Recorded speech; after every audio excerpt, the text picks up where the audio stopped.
Sinners, Ryan Coogler'ın Güney Gotiği, Western, korku ve aksiyon türlerini bir araya getirerek seyirciye sunduğu son filmi.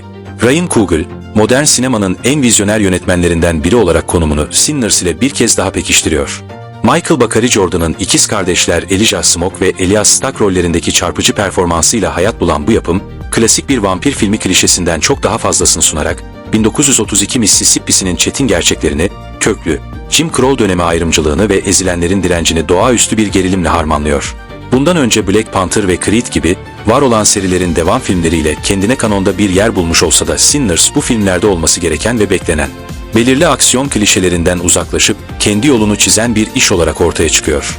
Sinners'ın her sahnesinde hissedilen yoğun tutkunun yapıtaşları, Coogler'ın önceki filmlerinde atılmış olsa da bu ham orijinalliği ondan ilk defa gördüğümüz söylenebilir. Birçok röportajında Sinners'ın da diğer filmleri gibi kendi hayatındaki insanlardan esinlendiğinin altını çizen Coogler, bu filmin Mississippi'li, blues hayranı amcasına bir övgü olduğunu belirtiyor. Amerika'daki siyahi nüfusun Afrikalı kökenleriyle ve geleceğiyle oldukça ilgili olan yönetmen, bu filmde birçok sinema geleneğini ve tekniğini harmanlıyor. Sinners incelemesi boyunca, Coogler'ın sadece bir korku sineması örneği yaratmakla kalmayıp, aynı zamanda tarihi drama türüne de özgün bir soluk getirdiğini gözlemleyeceğiz.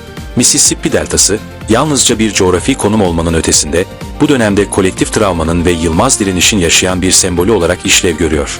Smoke ile Stack kardeşlerin, bir zamanlar beyaz üstünlükçü şiddetin doruklarında sayısız bedenin katledildiği, eski bir hızarhaneyi satın alıp Afro-Amerikalıların ucuz eğlence merkezine dönüştürme eylemi, filmin merkezindeki güçlü metaforlardan biri.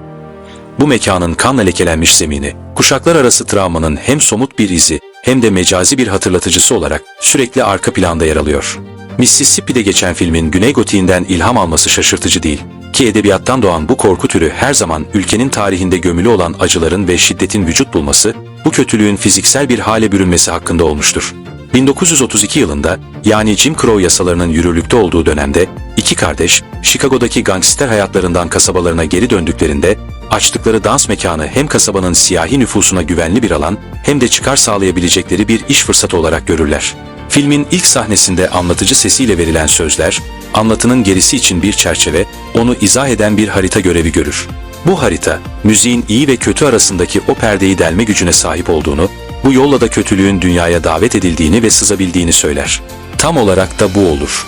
Sammy'nin sesi ve gitarından yükselen tınılar o kadar etkileyicidir ki ikiz kuzenlerin eğlence amaçlı açtığı hook denilen, bölgeye has çalgılı danslı eğlence yerine vampirleri müziği vasıtasıyla çağırır. Mississippi Blues müziği, Sinners'ın belki de en güçlü ve çok katmanlı sembolü. Sammy'nin efsanevi blues efsanesi Charlie Patton'a ait olduğu söylenen gitarı, ruhları çağırma, yaraları iyileştirme ve yaşayanlarla ölüleri birleştirme gibi mistik özelliklerle donatılmış. Blues ağırlıklı film müziği, müziğin kolektif belleğin ve direnişin taşıyıcısı rolünü vurguluyor. Sammy'nin müziğiyle farklı nesillerden müzisyenlerin bir araya geldiği ve eğlence mekanının atalardan kalma bir buluşma yerine dönüştü sahne, topluluğun müziğinin kuşaklar arası gücünü ve ruhunu görsel bir şölenle aktarıyor. Coogler bu sahneyle müziğin zamanı aşan ve birleştirici gücünü ustalıkla gözler önüne seriyor. Ancak bu gücün çekiciliği aynı zamanda yırtıcıları da kendine çekiyor. Sinners'taki vampirler, yalnızca kana değil, aynı zamanda müziğin baş döndürücü enerjisine de susamış durumda. Bu dinamik, toplulukların sanatının dışarıdan gelenlerce sömürülmesi ve kültürel gaspın güçlü bir metaforu. Blues müzisyenleriyle özdeşleşen kavşakta ruhunu satma efsanesi. Burada, sanatçıların dehalarından kâr eden ama onlara mülkiyet ve iradeyi reddeden bir toplumda yapmak zorunda kaldıkları pazarlıkların çarpıcı bir alegorisi olarak yeniden yorumlanıyor. Bu nedenle müzik Sinners'da hem bir güç kaynağı hem de bir zayıflık noktası olarak ortaya çıkıyor. Düşmanca bir dünyada kültürel ifadenin çelişkili doğasını ustalıkla yansıtıyor. Sinners'ın karakter kadrosunda Sammy hem acının hem de direncin simgesi. Fiziksel yaraları, dönemin maruz kalınan şiddetinin somut kanıtı olmanın ötesinde, ruhun dayanıklılığının da bir göstergesi. Smoke ve Stack ise direniş ve asimilasyon arasındaki gerilimi temsil ediyor. Smoke topluluğunu şiddetle korurken, Stack uzlaşmaya daha yatkın ve hatta vampirlerin ölümsüzlük teklifine bile sıcak bakıyor. Annie ve Mary ile olan ilişkileri, aşk ve kabul yoluyla iyileşme ve dönüşüm olasılığını simgeliyor. Annie, Smoke'un partneri ve manevi çapı olarak, Afrika ve yerli geleneklerinin topluluk içindeki hayatta kalmasını temsil ediyor. Ritüelleri, hem kilisenin dogmasına hem de vampirlerin baştan çıkarıcılığına karşı alternatif bir yol sunuyor. Onun fedakarlığı, vampir asimilasyonuna karşı ölümü seçmesiyle, irade ve mirasını teslim etmeyi reddetme temasını vurgulayarak, topluluktaki kadınların tarihsel fedakarlıklarını yansıtıyor. Cornbread, sağlam sadakati ve gündelik kahramanlığı temsil ederken, Grace ve Boço gibi karakterler, siyah güneydeki daha geniş göçmen deneyimini simgeliyor. Delta Slim, buluzun ve tarihin yaşayan bir deposu olarak, kültürel mirasın aktarımındaki fedakarlığı somutlaştırıyor. Mary'nin kimlik arayışı ve vampirlerin dünyasına çekilmesi ise asimilasyon, kayıp ve aidiyet özlemi üzerine derin bir meditasyon sunuyor. Baş vampir Remick, karizması ve ikna ediciliğiyle asimilasyonun cazibesini ve kültürel teslimiyetin tehlikelerini somutlaştırıyor. Her karakterin yaptığı seçimler, savaşmak, kaçmak ya da müzakere etmek, karmaşık ve sonuçları olan şekilde tasvir edilerek, filmin hayatta kalmanın hem uyanıklık hem de dayanışma gerektirdiği ana mesajını pekiştiriyor. Bu karakterler, tarihi yaraların, direnişin ve kişisel iradenin bir mozaiğini oluşturuyor. Sinners'taki vampirler, basit bir korku filmi yaratığı olmaktan öte, sömürgeciliğin, sömürünün ve kültürel gaspın güçlü sembolleridir. Remick ve klanı, yaratamadıkları şeyi, belirli toplulukların müziğini, canlılığını ve birliğini arzulayan dışarıdan gelenlerdir. Açlıkları doymak bilmez, yöntemleri baştan çıkarıcıdır. Ölümsüzlük, eşitlik ve baskıdan kaçış vaat ederler. Ancak karşılığında kişinin ruhunu ve mirasını talep ederler.